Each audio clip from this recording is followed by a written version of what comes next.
This is the Zupapa Saffun trampoline, which is a great trampoline and better than anything you'll find in a big box store. But this is the Zupapa Upgraded trampoline, which is just a little bit better, but also comes with a bigger price tag. Is it worth the upgrade? Today, that's what we're gonna find out. But first, what's up? I'm Jeff. Welcome to the backyard. This channel's Fun-Sized Adventures, where I try to help you and your family get out on little adventures in your own backyard while keeping it on a budget. We're gonna start with 7 things that these trampolines both have in common, things that also put them just a cut above what you'd find in your local big box store. Just to clarify, this trampoline is 15 foot, this trampoline is 16 foot, so if it looks a little bit bigger, that's why. And it also has the basketball hoop add-on, but we're not gonna talk about that, and we're gonna compare these as if they're the same size, and this is just gonna be general information that'll work for whatever size trampoline you buy. And then we're gonna talk about 7 key upgrades that the upgraded trampoline has that the Saffun trampoline doesn't. Depending on what size you get, the price increase from the Saffun to the upgraded is usually between $50 and $100. And today we're gonna find out if that's money well spent. So let's start with what's the same.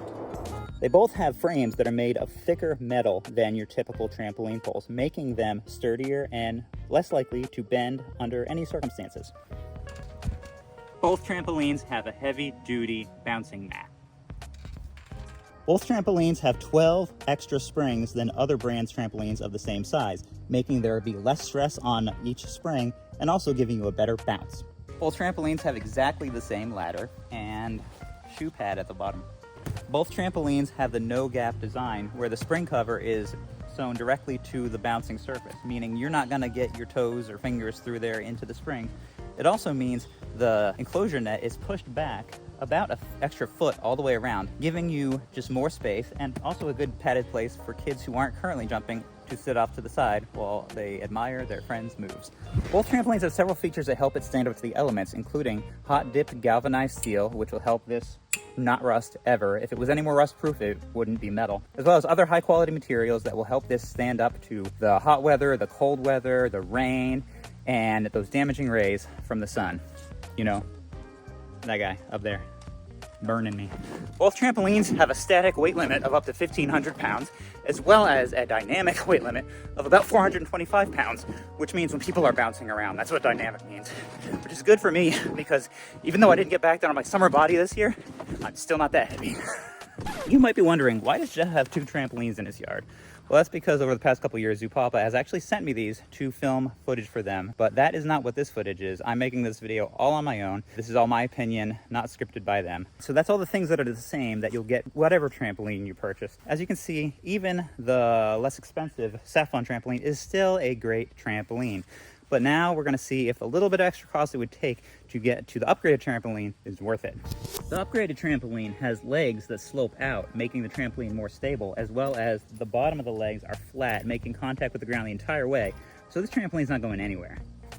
While that trampoline only has 6 poles holding up the enclosure, this one has 12, and not only that, but they connect together at the top, making it more sturdy. You're not gonna have to worry about this enclosure going anywhere. Plus, all 12 of those enclosure poles are curved out in the center, making it less likely that any of your bouncers will make contact with them, even if they go flying, get thrown by their brother, get picked up by an albatross, whatever have you. The trampoline net on the upgraded has a much finer, sturdier weave, making this a stronger net. Not only that, but it also has this tarped hem at the top, making it so you don't have to worry about this top edge ripping at all. Now, this might seem like a small thing, but almost every connection has these push buttons, so the frame locks together. The other trampoline doesn't have that. Everything just slides together, which is fine when you're using it, but if you pick it up and try to move it, sometimes the legs fall apart and it can be a pain. And that's not gonna happen with this, as almost every connection is locked together by a simple pin, which also means no screwing bolts in. This trampoline also has much better foam on the poles. As you can see, it comes on in sections. You just slide it onto the poles. No trying to kind of shimmy the pole and a pool noodle up into a tarp sleeve like on the other one. This one's much easier to put together and should stand the test of time with that protective coating on it, as you can see there.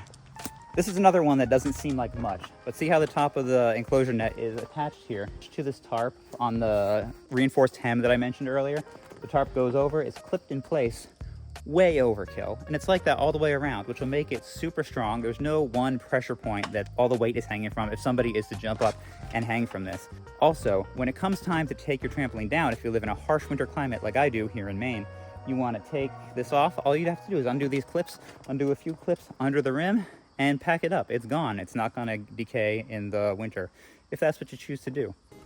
All right, so now that you know what the differences are between the Zupapa Saffun trampoline and this upgraded trampoline, you can make the decision. Is the extra $50 to $100 worth it to get the upgraded version? I think the upgrades fall into three basic categories: things that make it safer, things that make it easier to assemble, and things that make it stronger. And in the long run, that little bit you pay to upgrade isn't much compared to the overall price of the trampoline. But like I said, with either of these trampolines, you're gonna have one that's gonna last your kid's entire childhood. You're not gonna have to worry about it falling apart a few years later, like some of the things you might buy at a big box store. I hope I helped you make an educated decision about which one is best for you. If you want to know more information about either of these trampolines, check out the link in the description. Those are affiliate links, which means that if you choose to buy, I'll make a small commission, which comes at no extra cost to you, and that'll just help keep this channel going, helping families like you get out on little adventures with your kids in your own backyard, because that's what we're all about here. If you want to know more about the setup process of that Saffun trampoline, check out this video right here.